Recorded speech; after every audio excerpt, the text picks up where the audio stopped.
Mengikuti perkembangan berita penyebaran virus corona mungkin dapat membuat was-was. Namun, kita semua dapat membantu untuk menahan laju penyebaran corona dengan melakukan pencegahan seperti rajin mencuci tangan, menghindari menyentuh muka, menjaga jarak dengan orang yang batuk atau bersin, dan mempertahankan pola hidup dan lingkungan tinggal yang sehat. Bahkan sekarang, kita juga perlu mengurangi beraktivitas di keramaian kecuali sangat diperlukan.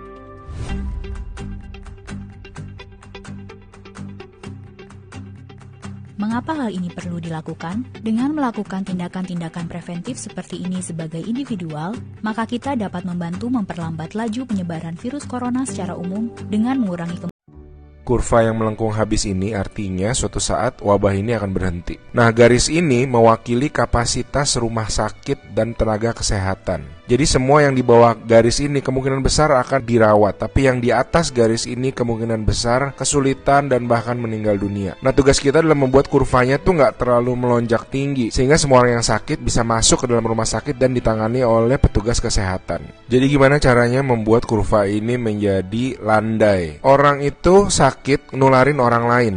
Nah, orang yang sudah sembuh, tubuhnya jadi punya imunitas, sehingga kemungkinan dia tertular lagi itu kecil atau hampir nggak ada. Sehingga caranya sebuah wabah apapun itu dari zaman dulu berhenti adalah ketika cukup banyak orang kena virusnya, lalu menjadi imun sehingga virusnya nggak bisa punya orang untuk ditularin lagi. Nah, kenapa selama ini kita perlu banget namanya social distancing atau ngejauhin diri? Animasi ini bagus banget. Ini contoh kalau semua orang bergerak bebas seperti biasa, nggak ada pikiran, semua tetap pergi konser, pergi jalan-jalan. Ini akan terjadi. Satu orang akan menularkan semua orang berbarengan, dan itu yang berbahaya. Seperti tadi kita ngelihat kurvanya ya. Pada akhirnya akan lewat dan pada akhirnya semua orang akan sembuh. Tapi karena kurvanya tinggi, banyak orang akan mati dalam prosesnya. Nah, yang terjadi di Cina dengan adanya lockdown, ditutup, membuat orang tidak sakit sekaligus berbarengan. Jadi kurvanya lebih landai kalau kalian lihat, sehingga memberi waktu untuk orang-orang menjadi sembuh dan akhirnya bisa melandaikan kurvanya.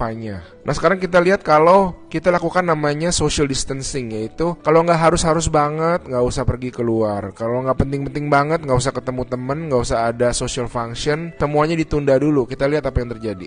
Nah, bahkan ini ada simulasi satu lagi. Kalau social distancingnya itu benar-beneran ekstrim, orang nggak boleh keluar, ada jam malam dan sebagainya. Ini yang terjadi. Kita lihat beda banget kan. Jadi ada orang yang akan tetap sakit, tapi mereka bisa masuk rumah sakit dan dirawat. Jadi teman-teman, please do your social distancing, stay at home, work from home, anywhere you can. Ada orang-orang yang nggak bisa, saya mengerti, tapi sebisa mungkin lakukanlah semuanya itu. A good way of doing it is to imagine that you do have the virus, yeah, and change your behavior so that you're not transmitting it.